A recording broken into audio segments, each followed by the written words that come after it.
시청자 여러분 안녕하십니까? KBS 9시 뉴스 여러분 안녕하십니까? 여러분 안녕하십니까? 여러분 안녕하십니까? 여러분 안녕하십니까? 오늘의 주요 뉴스입니다. 뉴스룸을 시작하겠습니다. 조중동 조중동이 계속 이렇게 경영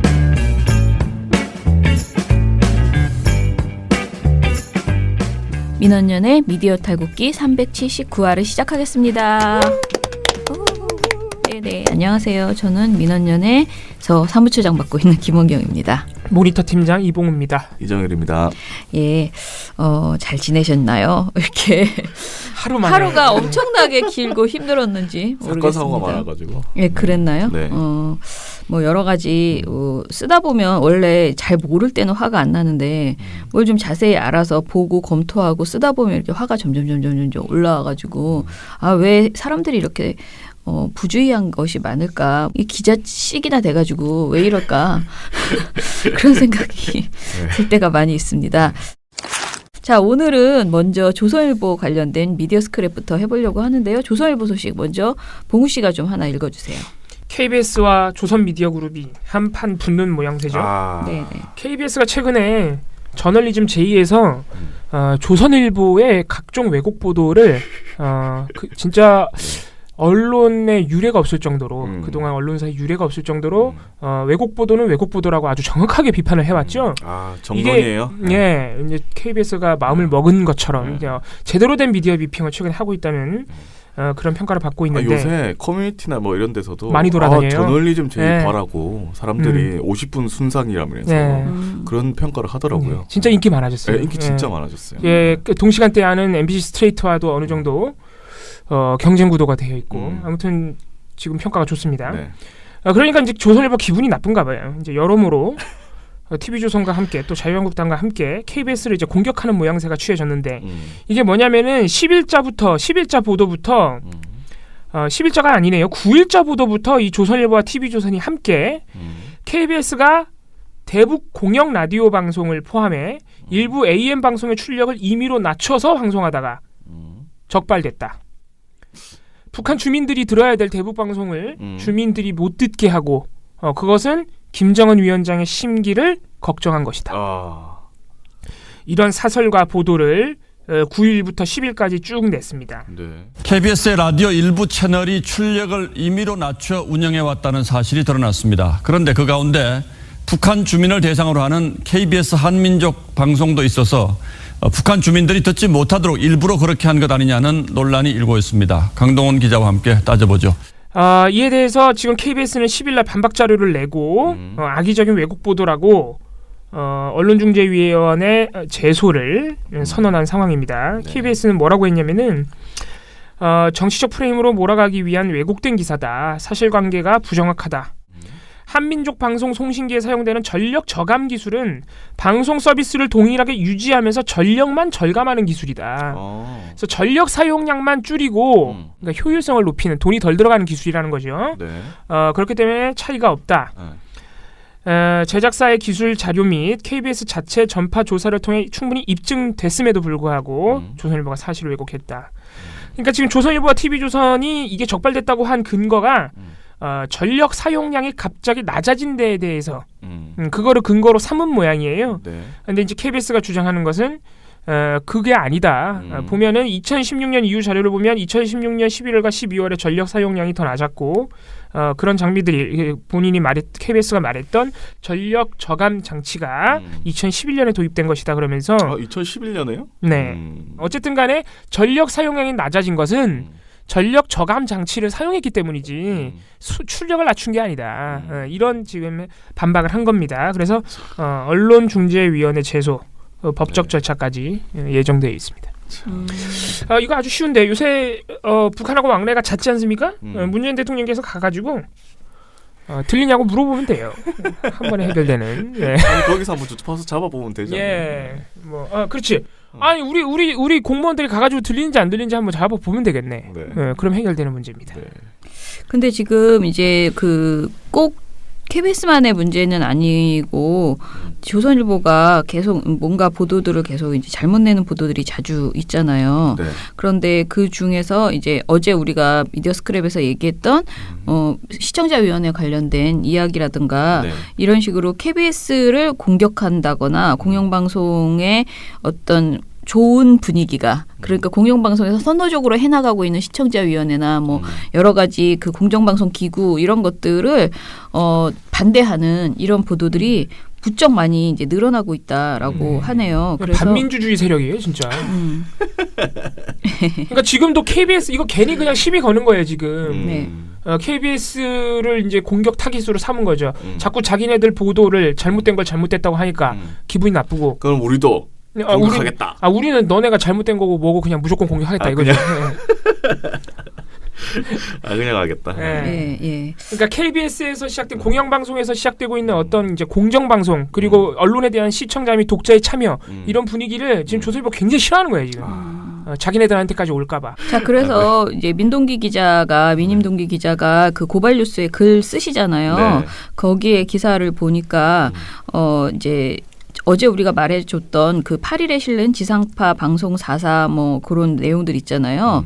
뭐 그런 것들 이외에 어제 조선일보 8면에 지상파 방송 4사 인사 징계도 노조와 사전협의라는 기사 가운데 이 내용들이 정말 본인 말이 오버를 해도 정도껏 해야지 너무 웃긴다. 그 정말 큰 웃음을 주는 보도였다라고 하면서 왜 웃기냐면은 이 기사의 내용이 언론노조와 지상파 방송 4사가 맺은 산별협약을 바탕으로 하고 있는데 이 산별협약을 맺은 것은 우리가 여기 그 주성치에서도 방송했었어요. 그 방송의 날 행사가 있던 지난달 3일에 산별협약을 맺었거든요. 네. 그런데 그 내용을 이제 와서 이렇게 자세히 보도를 이제 그 조선일보가 한 것이다라고 하면서 이게 너무나 우스꽝스럽다. 왜 이걸 지금 확인해가지고 보도를 하고 있냐? 뒷북이네. 라고 이제 이야기를 하고 있습니다. 그래서 우리가 어제 제가 요 미디어 오늘 기사가 참 좋았다라고 하면서 이제 추가할 만한 내용이 이제 계속 발견되면 우리 민원연도 빨리 보고서를 좀 내자라고 제안을 했는데 좀 더 뒤져볼 필요가 있겠다 싶네요. 조선일보 지금 보도들이 조선일보가 계속 이쪽 언론 사실 미디어 보도 거의 안 하는 매체인데 네. 조선일보가 네. 계속 이쪽을 건드린다는 것은 뭔가 이쪽에서 마음에 안 드는 부분이 있는 거죠. 네. 반민주 세력이 마음에 안 드는 건 좋은 거죠. 아니 지상파 방송 4사가 인사하고 징계를 노조와 사전 협의하면 좋은 거 아니에요? 그렇죠. 아 그런 거 TV조선에 그런 나쁜 물이 들까 그런 봐 거 그렇지. TV조선은 노동자랑 큰일 난단 말이지. TV조선은 자기네 기자들하고 뭐 논의하는 거 되게 싫어하는 거지. 노조가 언론사에. 없지. 네. 맞다. 조선일보도 노조 얼마나 싫어해요. 그러니까 안 되는 거지. 예. 큰일 납니다. 큰일 날. 세상에 어디 그런 나쁜 친구들. 애들하고는 놀면 안 아이, 되거든. 아니 노동자들이 다 그 기사를 쓰고 만드는데 아무튼 방송 본인들 생각은 그러하다는 돼요. 거죠. 저의 생각은 아닙니다, 여러분. 예. 그쪽은 우리랑 안 사는 돼요. 세계가 달라요. 아니 네. 그분들도 노동자였잖아요. 다 사용자들도. 네. 몰라요. 그건. 아무튼 자 태어날 우리가 때부터 그래서 국장이었나 보죠. 조선일보와 KBS 이야기를 잠깐 했다면은 네. 하나만 더 말씀을 드리면요. 네. 이제 전국언론노조 MBC 본부에서 성명을 냈는데요. 오늘 1시간 전에 바로 전해냈는데 채용비리, 불법 대체 인력, 즉각 채용 취소하고 근로계약을 해지하라라는 제목이에요. 이게 보니까 MBC의 채용비리에 대한 1차, 2차 감사가 종료됐다고 합니다. 그래서 이 감사 결과를 바탕으로 회사는 오늘 인사위원회를 열어서 고 책임자들의 징계 등을 결정할 예정이라고 합니다. 그래서 이거를 주장 그대로 불법 대체 인력을 채용을 취소하고 근로계약을 해지해달라라는 그 성명을 MBC 노조에서 낸 건데요. 감사 결과에 따르면 MBC는 2012년 파업 기간에 93명의 불법 대체 인력을 채용했고 이 가운데 55명이 현재 정규직으로 MBC에서 근무하고 있다고 합니다. 노동조합법 43조 1항에는 사용자는 정당한 쟁의행위 기간에 그 쟁의행위로 중단된 업무의 수행을 위하여 당해 사업과 관계없는 자를 채용 또는 대체할 수 없다라고 되어 있거든요. 그런데 이것을 지금 분명하게 MBC가 어겼던 것이죠. 그러니까 파업했던 사람들을 대체하기 위해서 93명이나 채용을 했고 이 가운데 55명이 지금까지도 MBC에 남아있다라는 거고요. 사법부가 그동안 6차례의 판결을 통해서 2012년 MBC 171 파업은 이것은 분명히 정당한 파업이다라고 확인한 바 있고요. 그래서 이 기간에 채용된 인력은 불법 대체 인력임은 판결문에서 분명하게 밝힌 바 있다고 합니다. 그래서 이번 감사 결과 보고서를 보면서 MBC 노조에서는 이들은 근로계약이 그러니까 불법 행위에 따른 것이므로 애초에 근로계약 자체가 불법 행위에 따른 것이었으므로 원천 무효이고 근로계약을 종료해야 한다라고 감사 보고서에 결론 지어져 있다고 해요. 그러니까 MBC 노조는 당연히 이걸 지켜라. 인사위원회에서 이걸 따라라 이렇게 얘기를 하는 거죠. 네. 자, 그리고 뭐 이 밖에도 사측은 수많은 기자, PD, 아나운서를 현업에서 배제시키고 그리고 이들을 대체할 인력을 뭐 많이 뽑았죠. 불법적으로 엄청 대거 뽑았죠. 채용했죠. 예, 특히 2014년 안강한 경영진은 3차례에 걸쳐서 헤드헌팅 업체를 통해서 경력 기자 12명을 채용하고 이 중에서 8명이 이정현 청와대 홍보수석과 홍문종 새누리당 의원 등 친박 친이 정치인들의 추천서를 받아서 합격했다는 것이 드러난 바도 있습니다. 뭐 세상에 공영방송이 저런 식으로. 그러니까요. 게다가 또 우리가 그때 얘기했죠. 뭐 헤드헌팅 업체가 뭐 누구의 뭐 맞아요. 동서였다나 MBC 인사위원장 권재홍 예, 동서였다. 헤드헌팅 업체가 이런 소리까지. 개인 회사도 아니고. 그러니까요. 아 좋겠다. 왜 제 삼촌 이 사람은 좀 어떻게 내보내시기 바랍니다. 제 삼촌 중에는 저런 분이 없죠. 아 참. 예. 자. 아휴. 그래서 이런 사람들이 자 외국 보도에 동원되고 그 기자들과 뭐 아나운서들을 탄압하고 이러는데 동원됐죠, 사실상. 그래서 MBC 노조에서는 더 이상 기다릴 이유가 없다라고 하면서 이들의 채용을 즉각 취소하고 무효로 하고 근로계약을 종료해달라라는 주장을 했습니다. 그 사람들 아직 있는 거네요. 네네.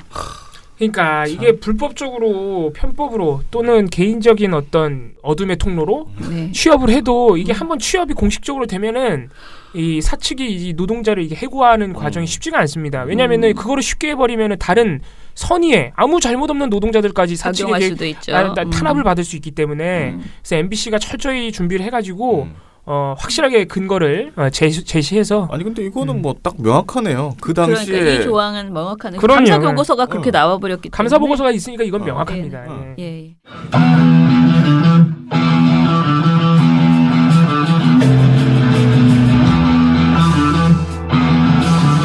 공영방송의 적폐를 몰아내는데 앞장선 단체, 매일 주요 언론을 감시하는 단체, 조중동과 삼성을 향해 잘못된 것은 고치라고 소리치는 단체, 100% 시민의 후원으로 투명하게 운영되는 단체, 이런 단체가 있다면 세상이 밝아지겠죠? 그런 단체 여기 있습니다. 민원연입니다. 민원연의 회원이 되어주십시오. 한 달 10,000원의 회비로 세상을 밝게 만들 수 있습니다. 문의전화 02-392-0181.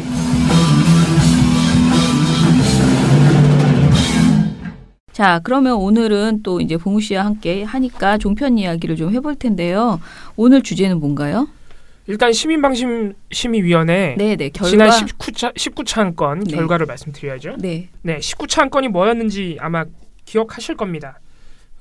우리가 올렸던 안건들 중에 가장 재밌는 사례 중에 하나입니다. 뭐 아, 화가 그래요? 나고 이런 게 아니라 그래요? 가장 재밌는 사례. 9월 20일 보도본부 한라인 TV조선에서 바로 전날 9월 19일 있었던 문재인 대통령의 북한 능라도 경기장 연설을 맹비난한. 엄성서. 예. 네. 재미는 있었습니다. 이게 TV조선 보도본부 한라인이 진짜 이 처음부터 끝까지 굉장히 재밌는 방송이었어요. 네. 제가 볼 때 이거는 시사 프로그램이 아니라 개그 프로그램으로 가야 된다. 네. 스탠딩 코미디. 얘네 앉아 있으니까 스탠딩은 또 아니네요. 아무튼 네. 일단은 김정은 위원장이 연간 100명씩 공개 채용을 쭉 해왔죠. 예. 근데 북한이 어떤 나라냐? 3대 독재 세습 체제입니다. 그다음에 정치범 수용소가 있어가지고 한 10만에서 15만 정도가 이제 옷 입은 채로 들어가가지고 죽을 때까지 그 고생하다가 죽는 겁니다. 그런 부분도 이제 또 간과하신 것 같고, 또 평양이라는 것이 북한 전체가 아니라 쇼윈도입니다. 쇼윈도만 가지고 평양 이게 북한이 아니다 하는 부분을 이제 우리 대통령께서 좀 알았으면 좋겠습니다. 통일 문제를 생각하면은 그건 당연히 자유민주주의 시장 경제로의 그럼요. 그 통일을 우리가 추구하는 게 아니겠습니까? 예. 그런데 어제 우리 문 대통령의 그 연설 내용을 보면 북한이 만들어 나가는 그 나라가 어떤 나라인지, 그 어떤 나라는 우리가 말하는 그런 나라는 아닐 수도 있다는 생각이 좀 들거든요. 그래서 예의상 발언한 거라고 보기에는 대한민국 대통령으로서의 위치가 너무 큰 것 같습니다. 대한민국에 대해서 이 불바다를 언급을 하고 지뢰 도발하고 총뿌리 겨누면서 매일같이 위협하던 그런 존재였습니다. 자금의 이 상황을 보면서 그간의 잘못을 모두 이해를 하고 용서를 해야 되는 것인지 이건 좀 의문입니다. 힘이 없고 돈이 없어서 미국의 도움 그리고 친일파 청산을 못하고 대한민국을 세웠었던 이승만 대통령 그리고 또 굶어 죽어가는 국민들 보기 안쓰러워서 산업화를 위해서 독재를 했었던 박정희 대통령 이 적폐청산이라는 이름으로 전직 대통령 2명이 지금 감옥에 갔는데 김정은은 과연 적폐일까요? 아닐까요? 흥분을 했다면 죄송합니다. 제가 까놓고 해서 쪽팔린 방송이죠. 이게 무슨 언론이에요, 이게. 인터넷 개인 방송이죠, 이 정도 되면은. 아무튼 굉장히 심각한 거예요. 이게 웃기긴 하지만, 우리가 딱 보면은 웃기지만, 저널리즘 차원에서 좀 진지하게 보면 굉장히 심각한 거죠. 네. 그게 이제 엄성섭 기자입니다. TV조선 엄성섭 기자. 제가 볼 때 이분은 역사에 이름을 남겨야 돼요. 이분 이미 남으신 것 같아요. 이 정도면은 남았어. 예. 역사에 기록될 겁니다. 네. 시민들의 심의도 역시 굉장히 강하게 나왔습니다. 1606명의 시민들이 참여를 해주셨고요. 역시나 법정 제재가 압도적으로 많은데 네. 1606명 중에 권고가 5명, 의견 제시 1명, 그러니까 행정지도가 6명이고요. 헐. 문제없음이 아예 없어요. 이번에 문제없음이 없네. 문제없음이 없었던 사례가 지금까지 총 19개 안건 중에 요번 안건 포함해서 5개밖에 안 됩니다. 그러니까 그 정도로 시민 여러분들이 이건 심각하다. 문제가 없을 수는 없다고 느끼신 거죠. 네, 딱 5개밖에 없는데 그 중에 하나입니다. 이 안건이. 네. 이번에도 진짜 시민들의 의결 사유가 제가 의결 사유 보면서 많이 배웁니다. 진짜로. 정말 주옥 같은 명문들이 이 의결 사유에 있습니다. 특히 이제 엄성섭 기자, 그러니까 진행자에 대한 성토와 방송심의위원회, 실제 방심위에 대한 경고가 아주 두드러져 있는 그런 의결 사유들. 네. 그래서 프로그램 중지 수정 정정 가장 강한 제재를 의결한 한 시민은 보수 일색 패널 및 기자들의 감정적이고 비논리적인 발언은 매우 편향된 것으로 시민들에게 잘못된 인식을 심어주며 남북 평화 체제 구축에도 전혀 도움이 안 된다. TV조선 기자들의 개인적인 취향과 맞지 않는다는 이유로 상황에 맞지 않는 비난을 쏟아내며 울분을 토하는 모습은 개인적 1인 방송에서나 가능한 일이다. TV조선 보도본부 한라인은 엄성섭 기자의 1인 방송 채널이냐? 방송은 개인의 장난감이나 감정의 배설소가 아니다라고 의견 사유를 남겨주셨습니다. 네. 한 시민 역시 프로그램 중지 수정 명령을 의결한 다른 시민은 왜 방심위가 유난히 TV조선의 관대한 잣대로 심사를 하는 것인지 모르겠다. TV조선의 허위 보도에 대해 전혀 긴급한 조치가 취해지지 않음을 보면 방심위는 그 본래 기능을 우리가 의심할 수밖에 없다. 이 정도면 방심이라는 기관이 과연 필요한지 의문이다 라고 질타했고 경고를 의결하신 한 시민님도 이러한 방송을 그냥 두는 방송심의위원회의 책임이 크다. 이 또한 이 19차 안건 또한 강력한 제재가 필요한 경우임을 방송심의위원회가 제대로 인식하길 바란다. 다들 화가 나셨군요. 근데 이거 심의 넣으셨죠? 답답하지. 네, 다 심의 넣었죠 우리가. 네. 실제로도 심의를 넣습니다. 야, 이거 어떻게 나올지 궁금하다. 이제 안 되겠죠?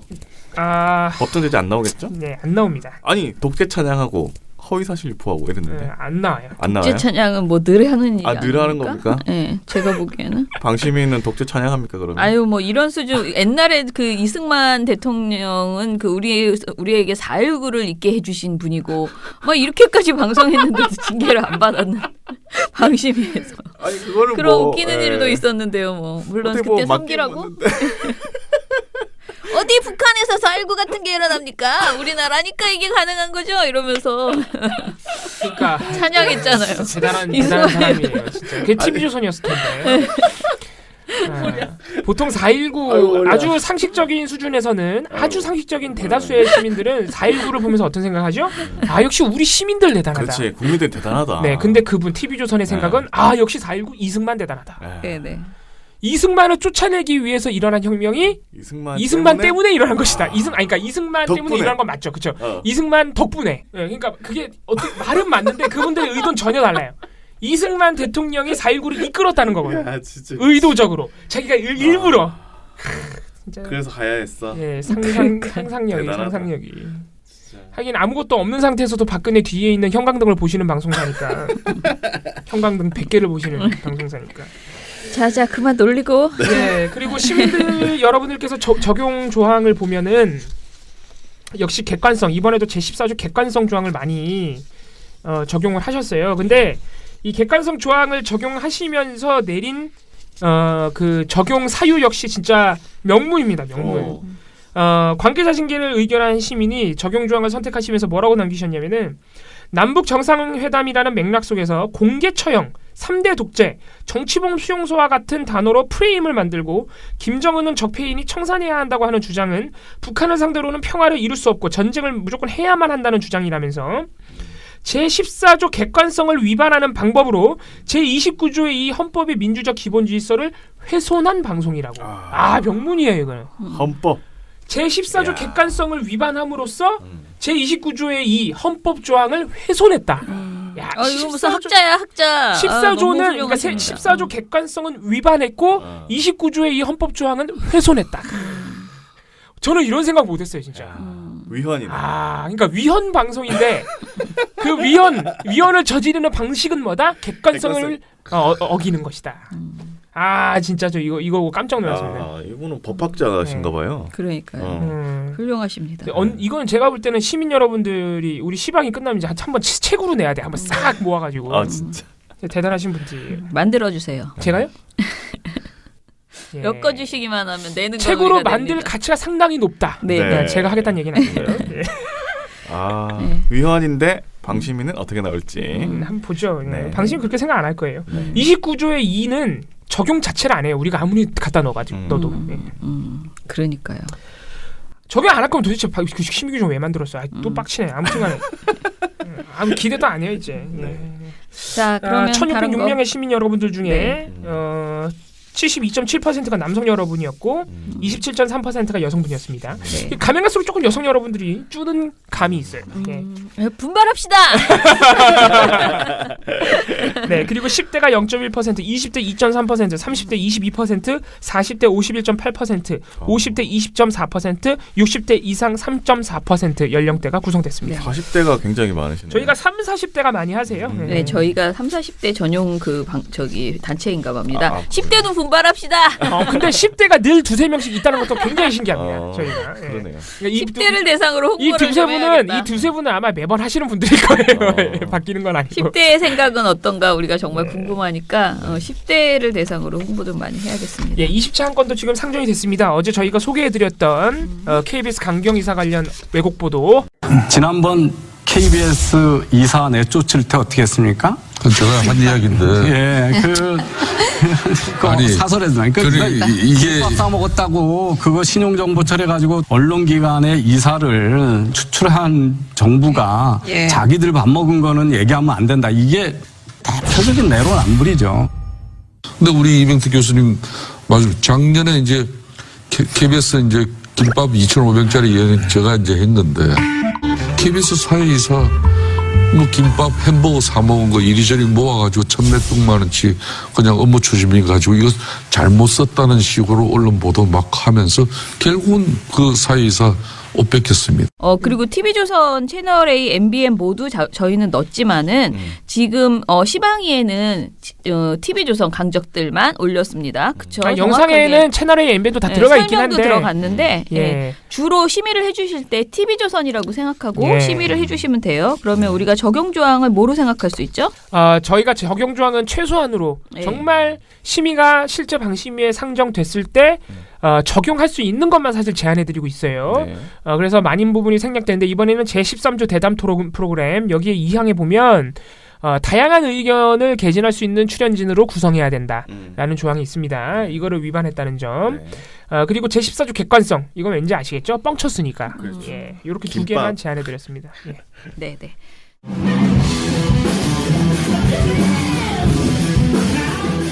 안녕하세요. 활동가 이봉우입니다.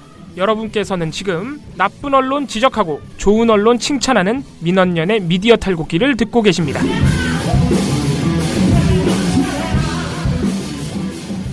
두 번째 종편의 문제점 이야기를 하려고 하는데요. 네. 사실 이거는 우리가 된 이제 얘기예요. 방송 보도에서도 한번 아니다 신문 보도에서 한번 했네요. 네. 그 NLL을 포기했다 하면서 그 뭔지 아시죠? 그 남북 군사 합의에서 초도에서 뭐 덕적도까지 뭐 이거 가지고 뭐 위로 몇 영토를 네네, 양보를 우리가 양보를 한 것처럼 막 난리를 쳤던 기억나실 그 거예요. 조선일보 보도가 네. 있었습니다. 근데 이 내용을 우리 이제 채널 A에서 난리가 났죠. 아, 또? 예, 확대 그러니까- 재생산하는 이런 태도를 보였습니다. 그래서 요거에 대해서 지난번에도 얘기를 했지만 조금 더 오늘 우리가 외웁시다. 누가 그런 얘기를 하면은 우리가 어떻게 방어해야 되는지 사실 저는 이런 방송을 할 때마다 말하는 게 채널 A의 주장 그거는 안 해오셔도 됩니다. 그런데 이거를 어떻게 방어해야 되는지 우리가 친구한테 설명해 줄 수도 있고 아버님 어머님한테도 설명할 수 있잖아요. 그러니까 이것은 왜 말이 안 되는 주장인지 이 부분에 대해서 초점을 맞춰서 오늘 방송도 진행했으면 좋겠습니다. 그러면 저희도 팩트 체크입니까? 네, 뭐 이거 팩트 체크 보고서였어요. 팩트 체크 보고서예요. 네.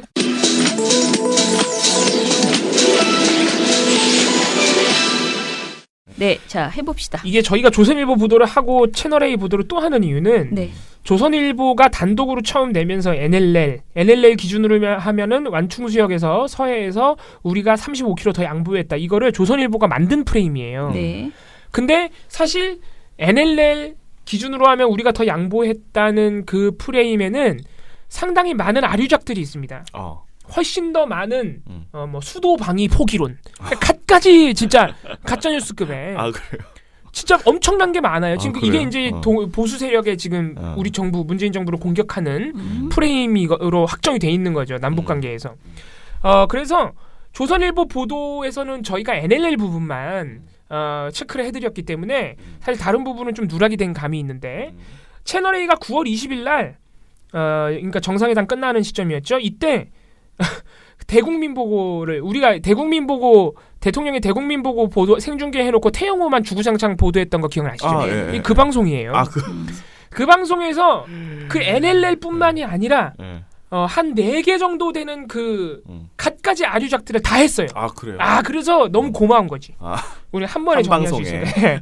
이게 그러니까 막 산계가 돼 있으니까 하기가 힘들어요. 근데 채널에서 한 번에 모아서 해줘가지고 저희도 좀 시간이 걸렸지만 한 번에 다 모아서 팩트 체크를 했습니다. 좋다. 너무 좋아, 너무 이렇게 한 번에 모아서 해주면 참 좋습니다. 그러니까 채널 A, TV조선, 조선일보가 조선일보는 신분이라서 좀 어려운데 종편들이 왜곡 보도 그리고 허위 보도를 할 거면 한 방송에서 좀 몰아서 해줬으면 좋겠어. 이렇게 분산돼 있으니까 참 힘듭니다. 그래서 채널 A는 참 모범적인 사례였다. 채널 A 뉴스탑10 9월 20일 특보로 구성된 방송이었습니다. 이날 남북 정상회담에서 합의한 남북 군사 합의에 대한 이행, 남북 군사 합의서를 총체적으로 비판했는데 거의 뭐 가짜 뉴스입니다. 가짜 뉴스가 한 4개 정도 됩니다. 자, 채널 A 첫 번째 주장은 뭐냐? 북한에게 더 유리한 불균형적 합의를 했다는 겁니다. 이게 이제 아류작이라는 거예요. 그러니까 NLL 기준으로 하면 우리가 35km 더 양보했다. 여기서 모든 게 나오는 거예요. 그러니까 조선일보가 참 좋은 아이디어를 처음에 제공해 준 거죠. 그렇죠. 네. 그래서 채널 A가 뭐라고 하느냐? 황순옥 앵커가 NLL 기준으로 하면 135km 구간, 북측은 50km 바다만 내주고 우리 남측은 무려 85km 구간의 바다를 내준 겁니다. 그렇다면 왜 이렇게 불균형적인 합의를 하게 됐을까요? 이것만 보더라도 우리 측이 너무 많은 바다를 내준 게 아니냐, 이런 추측이 가능할 것 같습니다. 이거는 이미 저희가 반박을 해드렸기 때문에 사실 별게 없어요. 이게 NLL이 일단 그 서해 완충수역 관련된 합의서 조항에 NLL이 들어가 있지도 않아요. NLL은 있지도 않은데 자기네들이 기준을 만들어서 야 이거 뭐야 NLL로 해보니까 우리가 더 양보했잖아 막 이런 겁니다. 그런데 단순히 그렇게 NLL로 그어서 바다의 길이만, 바다의 그것도 수직 길이만 잴 게 아니라 군사합의이기 때문에 해안선과 그 해안선에 배치된 포까지, 그러니까 군사적 전력까지 감안을 하면 오히려 북한이 불리하다. 그렇죠. 이게 결론이었습니다. 그래서 무슨 해역을 포기한 게 아니고 군사 물리겠다는 건데. 거기서는 군사적인 행위를 하지 말자는 건데 심지어는 이거 진짜 할 얘기 많습니다. 아예 아무런 군사적 조치가 없는 게 아니고요. 일상적인 경비 활동 같으면 그대로 해요, 둘 다. 포나 뭐 이런 거 그런 거, 그러니까 진짜 적대 행위를 할 수 있는 것만 빼는 거예요. 근데 마침 뭐 모든 걸 양보한 거죠. 아무튼 이건 뭐 네, 말할 것도 말도 없어요. 예. 두 번째, 북한이 요구하는 서해 경비선을 우리가 인정했다. 그러니까 NLL을 우리가 포기하고 북한이 NLL 대신 요구해왔던 서해 경비 개선을 우리가 인정해줬다는 주장입니다. 뭐냐면은 네. 이번 합의에서 유엔이 정한 북방 한계선으로 따져보면 우리가 훨씬 더 양보한 것이 나오니까 그래서 북한이 요구해왔던 서해 경비 개선으로 따져봤더니 양보한 해역이 비슷하다. 그러니까 이거는 우리 정부가 애초에 NLL이 아니라 북한이 요구해왔던 서해 경비 개선을 기준으로 완충 수역을 설정한 것이다. 애초부터 NLL을 기준으로 한 게 아니라 북측이 주장하는 서해 경비 개선을 기준으로 완충 지역을 설정한 게 아니냐. 쉽게 말하면 북한의 주장을 그대로 수용한 게 아니냐. 이런 말이 되는 것 같습니다. 이건 더 웃긴 거예요. 그러니까 NLL은 나오지도 않아요. 일단 합의서에. NLL로 따져보니까 우리가 더 많이 양보했는데 우리가 혹시나 해서 북한이 요구하는 서해 경비 개선을 해봤더니 바다 길이가 비슷해. 우리 정부가 서해 경비 개선, 북한이 요구하는 경계선을 인정한 거야. 거의 이거는 진짜 뇌피셜이. 그러면서 뭐라 그러냐. 자, 이게 서해 경비 개선을 인정했다고 주장하니까 당연히 뭐가 튀어나오겠어요? 우리 정부가 NLL을 포기했다는 주장은 거기 이미 들어가 있는 거죠. 또 한 가지 더 중요한 문제가 발생합니다. 기준점을 북한의 주장대로 서해 경비 개선으로 잡았다면 그렇다면 우리의 NLL은 포기를 하거나 무시를 하거나 아니면 아예 고려를 하지 않은 셈이 되겠죠. 조수진 동아일보 기자가 신났어요 아주.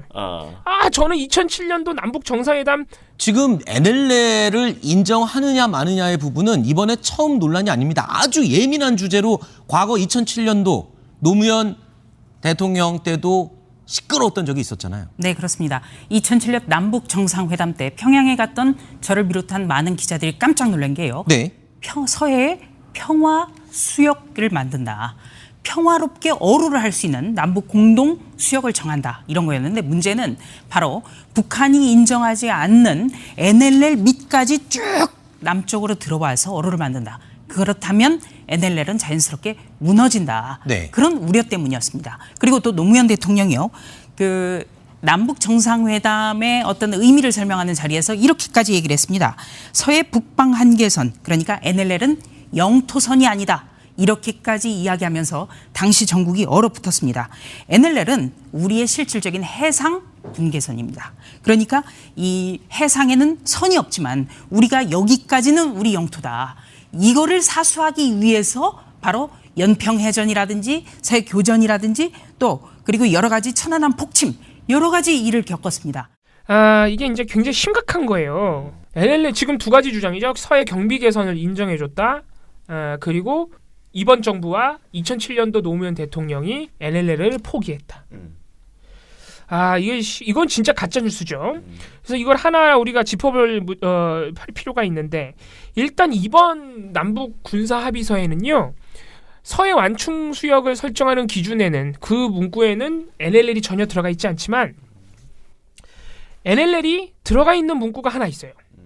합의서 3조에 보면 남과 북은 서해 북방 한계선 일대를 평화 수역으로 만들어 우발적인 군사적 충돌을 방지하고 안전한 어로 활동을 보장하기 위한 군사 대책을 취해 나간다. 라는 조항이 있어요. 이게 완충 수역을 설정한 1조 2항에는 서해 북방 한계선 NLL이 등장하지 않지만 다른 조항 3조에 서해 북방 한계선 일대를 평화 수역으로 만든다는 조항이 있는 거죠. 그런데 남북이 함께 합의한 공식 문서에 북방 한계선이 등장하는 게 이게 처음이에요. 이건 뭐예요? 북한도 북방 한계선을 인정한 것이 아니냐는 평가도 가능하다는 거예요. 그러니까 그렇다는 게 아니라 채널 A식으로 이렇게 막무가내로 해석한다면 오히려 이 문서에 명시적으로 들어가 있는 NLL이 명시적으로 들어가 있는 부분을 보면 오히려 이건 북한이 NLL을 인정했다는 해석도 가능하다는 거죠. 그러네요. 네. 그러니까 채널 A가 이렇게 일방적으로 보도하는 것은 호도하는 거죠. 선동하는 거죠. 그리고 2007년에 노무현 대통령이 NLL 포기 발언했다? 이게 이런 식으로 보도하면 안 돼요, 진짜. 이게 2012년도에 대선 앞두고 당시 새누리당이 대선 이겨보려고 2007년도 남북 정상회담 회의록을 국가 기밀을 막무가내로 유출해가지고 이게 국제적 망신을 당했던 사건 아닙니까? 김무성 의원이 줄줄 예. 잃었죠. 저기 부산에서. 그러니까 그래가지고 결국에는 국정원이 그 회의로 복사본을 다 공개했잖아요. 발췌본을. 그거 공개하니까 또 아무것도 없어. 문제는 그거죠.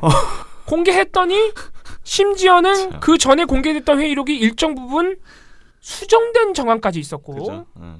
그리고 대통령이 그런 발언을 전혀 하지 않았죠. 18대 대선 닷새전인 2012년 12월 14일 김무성 의원은 부산에서 당시 박근혜 후보 지원 유세를 합니다.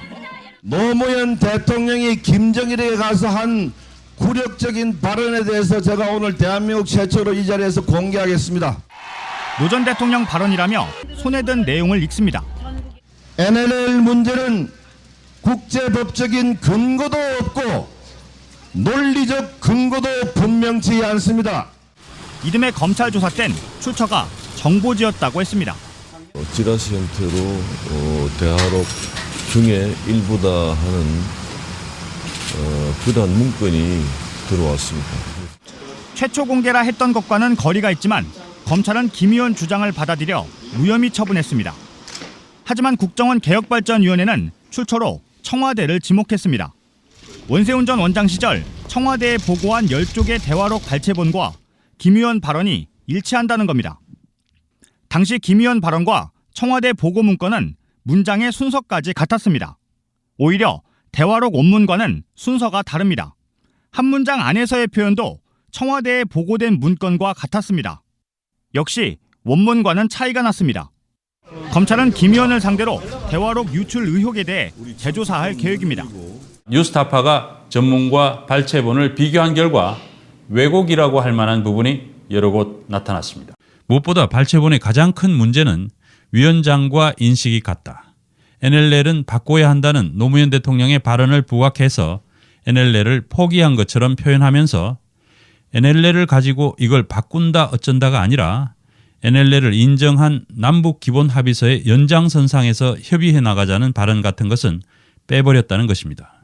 남북정상회담 대화록 전문을 보면 NLL을 포기한다는 발언은 어디에도 없습니다. 그러나 100페이지가 넘는 전문을 줄여서 8페이지짜리 발췌본을 만드는 과정에서 논란이 일만한 표현만 모음으로써 착시 현상을 불러일으켰습니다. 위원장이라고 한 것이 위원장님으로 되어 있거나 나라고 한 것이 저로 되어 있는 등 정상회담록 진본과 다른 발췌본이 만들어진 이유가 뭐냐는 질의에 대해서 국정원 대변인은 단순 오타일 것이라고 답변했습니다.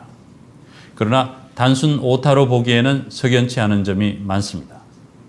국정원이 노무현 대통령이 NLL을 포기했다고 강조하기 위해서 의도적으로 짜깁기 한 것이라면 그 또한 심각한 문제일 것입니다. 근데 이걸 가지고 다 일단락된 문제를 가지고 또 이제 와서 무슨 소리예요, 진짜 갑자기. 또 이런 이제 2018년에 와가지고 이건 심각한 문제입니다, 진짜. 갑자기 화가 나네요. 예.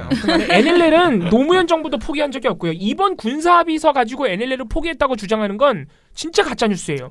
아니 남북 군사합의서에 NLL이 표기되어 있는데 뭘 포기를 해? 평화수역을 NLL 기준으로 하기로 했다니까.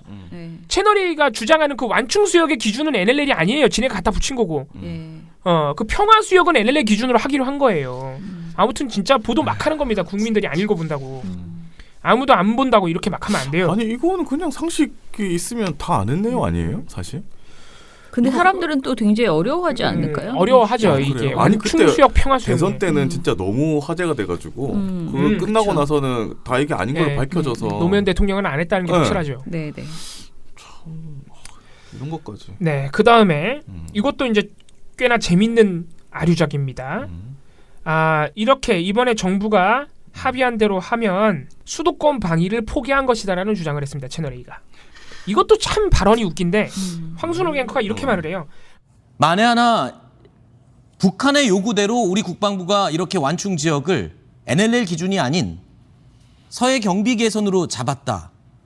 자, 이 부분에 또 한 가지 숨어있는 의미가 있는 것 같습니다. 만에 하나 NLL을 기준으로 잡았다고 한다면 이 초도라는 섬이 포함이 됩니다. 하지만 북한이 주장하는 서해 경비 개선으로 기준으로 잡으면 초도가 제외가 되게 됩니다. 과연 이 초도는 어떤 섬이길래 완충 지역에 포함되고 안 되고가 중요한 논란이 될 수 있을까요? 그러니까 뭐라고 하냐면 초도는 신인균 씨가 초도는 평양의 목줄입니다. 일단 우리가 이제 한미 연합 해병 상륙 훈련 뭐 이런 거 여러 번 해마다 하지 않습니까? 네. 그러면 서해에서 해안 그 상륙 훈련 할 때는 어디에 상륙 작전을 하는 것을 계산해서 서해에서 하냐? 바로 초도입니다. 네. 그래서 초도는 우리가 그 서해 만약에 전쟁이 벌어지면 해병대가 가장 먼저 점령해야 될 지점이고요. 그리고 그래서 초도는 우리 해병대가 몰려올 것이기 때문에 초도에는 북한의 잠수함 기지가 있습니다. 그래서 저기는 완전히 평양을 사수하는 목줄이라고 할 수 있고 반대로 우리는 NLL이 완전해야만이 NLL의 동쪽 끝이 바로 서울 입구 아니겠습니까? 그래야 또 이 NLL이 우리 서울의 목줄입니다. 그렇군요. 그래서 우리는 NLL을 사수해야 서울을 사수할 수 있고 북한은 초도를 사수하면 평양을 사수할 수 있는 겁니다. 그게 이제 차이점입니다. 잠시만요. 지금 얘기를 듣다 보니까 이번에 완충 지역을 설정하면서요. 북한이 어떤 이유에서든 하여튼 초도는 포함되지 않게 남과 북이 설정을 했습니다. 방금 말씀대로라면 초도는 평양의 목줄이라고 하셨어요. 그렇다면 지금 포함되지 않았기 때문에 초도에서는 앞으로 군사훈련이나 여러 가지 무기 활용이 가능한 상태인데 가능하죠. 우리는 지금 서해 5도가 전부 다 완충 지역에 다 들어갔습니다. 연평도, 백령도 모두 다 포함됐기 때문에 우리는 어떤 훈련도 방어도 할 수 없는 상태가 된 거잖아요. 이 부분도 놓치지 말아야 될 부분 아닙니까? 네, 저는 덕적도에 대해서 좀 말씀을 드리고 싶은데요. 네. 이 우리가 경기도를 쭉 이렇게 고속도로로 달리다 보면 경기도 안산이라는 도시가 경기도 맨 어떻게 보면은 서남단 쪽에 위치하고 있다고 해도 과언이 아닙니다. 네. 바로 이 안산 옆에 있는 섬이 덕적도입니다. 아하. 그렇게 된다면 사실상 경기도 전역까지 어떻게 보면은 우리 군이 방어를 할 수가 없게끔 만든다. 네. 굉장히 위험한 거죠. 그렇죠. 이게 되게 웃긴 방송이에요. 덕적도 그러니까 이건 완충 수역이잖아요. 영토에 대한 머시기가 아니에요. 영토에 대한 합의는 전혀 없어요. 근데 갑자기 안산 일대 방위를 포기했대. 그리고 지금 군사 합의서에는 초도 이남, 북측의 초도 이남, 남측의 덕적도 이북으로만 표기가 돼 있어요. 네. 그러니까 합의서로만 보면은 둘 다 포함되는 거예요, 둘 다. 그러게. 이남 이북이니까 똑같아요, 기준이. 그 외에 아무런 초도와 덕적도에 대한 묘사는 그게 끝이에요. 이북 이남. 근데 왜 초도는 제외된다고 하고 완충 지역에서 제외된다. 그래서 초도에서는 군사훈련 다 할 것이다라고. 근데 덕적도는 군사훈련 안 하는 것으로. 완충 지역에 포함되고 그 기준이 뭐예요? 채널A가 내세우는 그 근거가 만에 하나 북한이 요구하는 서해 경비 개선을 기준으로 하면 그렇게 된다는 거예요. 그러니까 일어나지도 않을 일을 자기네가 주장하는 것의 근거가 뭐예요? 자기네가 주장하는 거예요. 너무 웃기지 않아요? 내가 주장하는 근거는 나의 주장. 진짜 이런 이게 쪽팔리는 보도들이에요, 진짜. 그럼 만에 하나 이런 거를 좀 안 했으면 좋겠어요. 만약에 이런 거잖아. 이게 더 웃긴 게 이 주장을 하면서 채널A가 계속 지도를 보여주거든요. 근데 지네들도 어떻게 표기했는 줄 아세요? 어떻게? 초도의 중간부터 덕적도의 중간까지로 표시했어요. 완충 수역을. 그러니까 지네도 초도의 일부는 포함되는 것으로 표기를 한 거야. 그러니까 지네들도 뭔지 몰라요, 지금. 그러니까 지네들 주장대로 하면은 초도는 아예 이렇게 선이 이렇게 경비선이 있으면은 초도는 요 위에 있어야죠. 그치, 경비선에 초도가 포함되지 않은 것으로 그렸어야죠. 근데 지네들도 초도 일부 포함되게 그리고 덕적도도 일부가 포함되게 그렸다고요. 지들도 뭐가 뭔지 모르는 거예요, 지금 보도하면서 지들도. 거지 같은 방송이야, 진짜. 둘 다 남측이나 북측 모두 그 섬에서 군사행동 안 하는 것이고, 그리고 덕적도가 포함돼서 군사행동 못한다 칩시다. 안산의 방위를 포기했다니 얘기는 왜 나오는 거예요? 모르겠어. 웃기는 방송이야, 진짜. 이런 뇌피셜 이런 게 없어. 자, 마지막입니다. 이건 채널A가 사실 이번 정상회담 전부터 꾸준히 주장해왔던 역시 마지막에 결론은 뭐예요? 우리만 무장해제했다 이겁니다. 이번엔 그 근거가 뭐냐? 자, 그런데 이렇게 어제 남북 군사 합의서가 발표되는 그 순간에요. 북한에서는 300mm 장사정포를 50문이나 전진 배치했다라는 내용이 지금 확인되고 있죠. 어떻게 된 겁니까? 이렇게 주장했어요. 또 나왔네, 300mm 방사포. 또 나왔죠. 이 300mm 방사포는 휴전선에 배치됐다는 게 확인된 바가 없는데 채널A가 예전에 한번 그렇게 주장을 해서 우리가 시방에 안건으로 올린 적도 있는데 이거 기각됐었어요. 방심위에서. 근데 채널A 이번에 얼마나 웃긴 거냐면은 지네가 그때 그게 아마 6월쯤일 텐데. 그때 휴전선에 배치해놨다고 주장해놓고 이번에 뭐라 그랬어요? 아, 군사 합의를 체결하는 그 순간 북한이 전진 배치를 했다. 그럼 그때 배치한 건 뭐야? 그땐 배치 안 했었나 보네. 어디까지 내려온 거야 그러면? 지네도 오락가락하는 지네도 몰라 지금 지네도 일관성이 있어야 되고 그때 배치했다며 이미 전진 배치했다며. 지네들도 뭘 보도하고 있는지 모른다 지금. 진짜 아무 말이나 그냥 막 하는 거예요 진짜. 그러면서 또 난리 났어요. 신인균 씨가 막 앵커가 그렇게 말하니까 300mm 방사포는 사정거리가 200km가 넘어가지고 군산까지 타격한다면 아주 난리가 났죠. 피곤해요. 채널을 보고 있어요. 조수진 동아일보 기자 그러니까 우리만 무장해제한 것이다. 그리고 그 평양 공동선언문을 남과 북이 모두 보도하고 있는데 그 군사합의서를 우리만 보도하고 북한은 또 보도를 안 했다. 역시 북한이 그거를 인정하지 않는 것이다. 아니면 뭔가 숨길 게 있는 것이다. 막 음모론. 무슨 말이야? 이런 거를 근거로 자칫 우리만 무장해제를 경기도 끝까지 무장해제를 해준 것은 아니냐 이렇게 주장했습니다. 경기도 끝까지는 뭐야? 자, 일단 300mm 방사포가 전진 배치됐다는 건 확인된 바가 없고요. 채널A가 그런 보도가 나왔다면서 군사 합의를 체결하는 그 당시에 북한이 전진 배치했다는 보도가 나왔다면서 이런 주장을 했거든요. 무슨 보도가 그래서 있었어요? 저희가 찾아봤어요. 보도가 딱 하나 나와요. 딱 하나. 아시아경제보도 9월 20일 날. 네. 양낙규 기자가 쓴 보도인데 이 기사를 보고 그렇게 했나 보다 채널A가. 그래서 보도를 읽어봤더니 엄청 웃긴 게 이 기사도 그러니까 이 기사도 채널A하고 논 좀 비슷해요. 남북 군사합의서를 우리가 이렇게 체결했지만 북한은 300mm 반사포를 전진 배치했다. 근데 이 보도는 뭐라고 했냐면은 북한이 지난 6월 장성급 군사회담을 전후해서 개성공단 북측 지역에 300mm 방사포를 추가 배치했다고 보도했어요. 6월에. 예. 근데 채널이 뭐라 그랬어요? 남북 군사합의를 체결하고 있는 그 9월 19일에 그 시기에 북한이 방사포를 전진 배치했다. 근데 아시아경제를 사실이라고 생각한다 쳐도 채널A는 지금 6월에 배치된 걸 9월 19일에 배치된 걸로 뻥친 거죠. 아니면 제대로 못 읽어서 진짜로 그렇게 믿었을 수도 있어요. 채널A 기자들은. 그리고 뭐 북한이 군사합의서를 뭐 공개 안 했다. 이거는 실제로 그러니까 평양 공동선언은 전문을 보도했는데 군사합의서는 실제로 북한이 생략했어요. 근데 군사합의서를 생략 안 한 거 가지고 우리만 무장해제했다는 결론이 나올 수는 없죠. 예, 아무튼 여러모로 다 사인했는데. 예, 아무튼간에 이런 여러 가지로 볼 때 채널A가 사실상 가짜 뉴스를 유포하고 있는 유튜브 채널들과 다를 게 뭐냐, 이렇게 볼 수 있는 것입니다. 그러니까 지금 보면 전반적으로 굉장히 이 약간 어렵고 복잡하게 이야기를 막 전개하잖아요. 이 너희들 무식한 너희들이 잘 모르겠지만 지금 우리나라 굉장히 위험했었어. 지금 계속. 그리고 우리가 엄청나게 북한에게 밀려서 양보했고 그게 이제 막 안산 시민이 불안할 정도의 그런 안산을 포기하는 정도의 이런 결정을 지금 우리가 했어. 이게 그냥 얼핏 들으면 그 결론만 남거든요. 뭐 막 여러 가지 얘기하지만 그냥 우리만 양보. 네, 우리만 양보했어. 우리 불안해.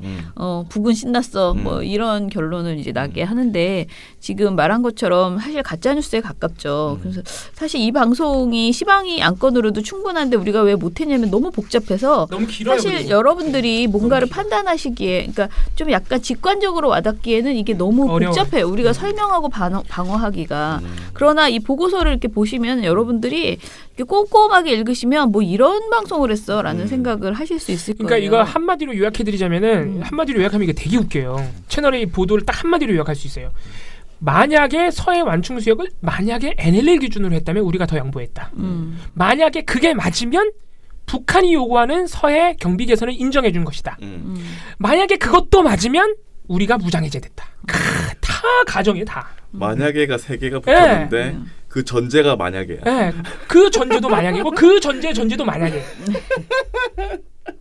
더 웃긴 건 그걸 다 인정해도 경기도에 무장해제됐다. 이거는 그래도 비약이야. 그러니까 엉망진창의 완전 상상의 나래를 아무튼간에 상상력이 풍부하신 분이세요. 그러니까 군사 합의서를 저희가 이거 보고서 작성하신 분이 채널A가 하도 이상하게 하니까 군사 합의서 우리 정부는 그거 다 공개했어요.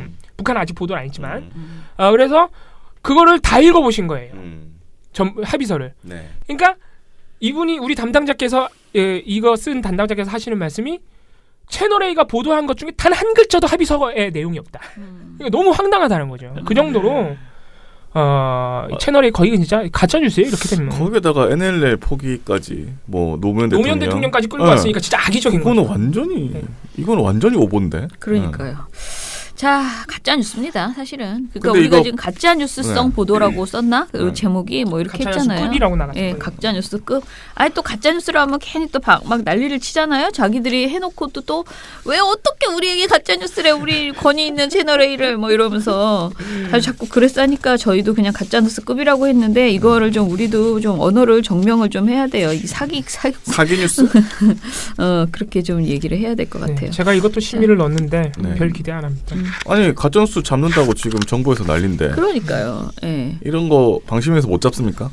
이런 거는 당연히 그러니까 당연히 해야지요. 왜냐면은 계속 내가 말하지만은 그 잘못한 똑같은 잘못을 저지르더라도 종편이 할 때는 더 심각하고 더 많은 사람이 보게 되고 그쵸. 유튜브에서 하는 거랑은 또 급이 다르거든요. 그리고 우리 사회가 그들에게 주어진 뭐 어떤 혜택이나 영향력이나 이런 걸 봤을 때 종편 더 많이 혼나야 되는 거죠. 같은 뉴스를 했어도 그런 점에서 이거부터 제재를 해야 되는데 자꾸 딴소리를 하고 계셔서 좀 답답합니다. 자, 미령곰탱님 어제도 잘 들었습니다. 뜬금없는 강규형. 강규형은 공금 횡령죄에 모독죄도 추가받고 징역을 살아도 시원찮을 텐데 어떻게 저렇게 얼굴을 TV에 들이미는 걸까요? 강규형이 들이민 건 아닙니다. 네. 다른 분들이 강규형을 소환하는 거죠. 자꾸만. 자기는 좀 속상할 수도 있어요. 소환되는 게 싫을 수도 있어. 나 제발 좀 가만 냅둬 그럴지도 모릅니다. 나올 때마다 애견샵이 자꾸 나올 텐데. 오늘은 술에 약한 BW 팀장과 함께하는 고참 팀 특집이군요 하셨어요. 자, TNO님 거 읽어주세요. 네, TNO님도 이번 시방이 20차 안건인 TV조선의 강규형 황당하다는 반응이신데 아무리 그래도 강규형이라니 그러시면서 조우석 이인호 같은 더 심한 사람들도 있다고. 김성태가 자기가 먼저 말했다고 깔때기 들이대는 거 보니까 그건 그래. 종편은 여전히 자유당의 하청을 받는 것 같다. 맞죠? 그만큼 아젠다 세팅의 능력이 아젠다 세팅의 능력이 그만큼 없는 것이다. 김밥이라니 그러면서 우셨습니다. 그리고 김민정 교수가 여권 패널로 나온 것에 대해서도 역시 저희가 지적했었죠. 의심의 눈초리를 보내셨어요. 김민현 교수는 대표적인 안철수 쪽 인사다. 근데 어떻게 여당 측 패널로 나오냐 말이 안 된다고. 여당 패널들 중에 TV조선에 나가고 싶어하는 사람이 아마도 없는 모양이다라고. 예, 그리고 아마 말빨 센 사람은 종편 측에서 부르지도 않을 것이다. 여권에서. 이렇게 예상을 해주셨습니다. 자, 이처진 386님께서 국군의 날 행사에 대해서 실체도 모르는 조중동 무리들이 군사 퍼레이드를 무작정 찬양만 하는 거라고 봅니다. 2달 전부터 성남 비행장에 모여 밥만 먹으면 제식 훈련을 했지요. 라고 하면서 군사 퍼레이드 훈련을 2달 전부터 하셨군요. 근데 이게 저기 KBS 저널리즘 제의에서 최욱 씨가 말하기를 3월부터 한다는 거예요. 이 군사 이 퍼레이드나 이런 걸 준비하기 위해서 그러니까 국군의 날 행사를 위해서 3월부터 군인들이 동원된대요. 그래서 정부가 이번에 이렇게 약간 그 국군의 날 기념식을 바꾼 결정적인 이유는 뭐냐면 군인들을 국군의 날 기념식을 빌미로 힘들게 하지 말자는 거예요. 와, 그럼 6개월을 한다는 그럼요. 소리인데. 그러니까요. 아니 그 쓸데없이 그런 보여주기식 행사에 힘들일 바에는 나라를 더 열심히 지키면 되니까. 그래서 아무튼 이처진 386님도 사타구니에 미세 핏줄이 다 터지고 특히 여군들은 더 했습니다. 군화를 2컬렉씩 지급받았는데 2컬렉 다 달았으니 훈련 강도가 어떤지 알겠죠. 행사 끝나고 나면 온갖 인간 이하 취급받으며 뒹굴렀던 기억밖에 없습니다. 이런 짓거리를 안 했다고 비판하는 조선의 개드립에 모모모를 어떻게 해드리고 싶습니다. 라고 하셨는데 너무 쉽습니다. 해버리고 야! 아무튼 간에 이런 의견을 주셨습니다. 네. 자, 진짜 너무 공감이 없어. 거의 무슨 소시오패스? 뭐 이런 거 같아. 그렇게 돼야지 그렇게 할 수 있는 네, 거죠. 네. 조선일보에 공감 능력이 없어. 분이 없나 보죠. 네. 잘 모르시나 보죠. 참말로. 네, 그러면은 오늘 댓글 이걸로 마무리하고요. 저희는 또 내일은 재미있는 주성치 시간으로 찾아뵙겠습니다. 네, 민원연 미디어 탈곡기는 내일도 열심히 털어드리겠습니다. 탈탈탈. 안녕. 네, 오늘 뉴스데스크 마치겠습니다. 시청해주신 여러분 채널 A가 함께합니다. KBS 9시 뉴스 오늘 순서 모두 마치겠습니다. SBS는 앞으로도 내일 끝까지 뵙겠습니다. 파헤치겠습니다. 오늘 뉴스 8시 모두 뉴스 마치겠습니다. 여기서 마치겠습니다. 시청해주셔서 고맙습니다. 뉴스팔 여기서 마치겠습니다. 저희들은 내일도 최선을 다하겠습니다. 여러분 고맙습니다. 탈탈탈 안녕. 우리 아빠는 슈퍼맨이에요. 종편 막말 패널들도 퇴출시켰고요. 보도지침 책도 만들었고요. KBS, MBC 적폐의 사진도 퇴출시켰고요. 언론교육도 하고요. 매일매일 방송과 신문을 감시해요. 너희 아버지 뭐 하시는데? 민원연 후원해요. 언론을 정상화시키는 확실한 길. 한 달에 10,000원 민원연 후원으로 가능합니다.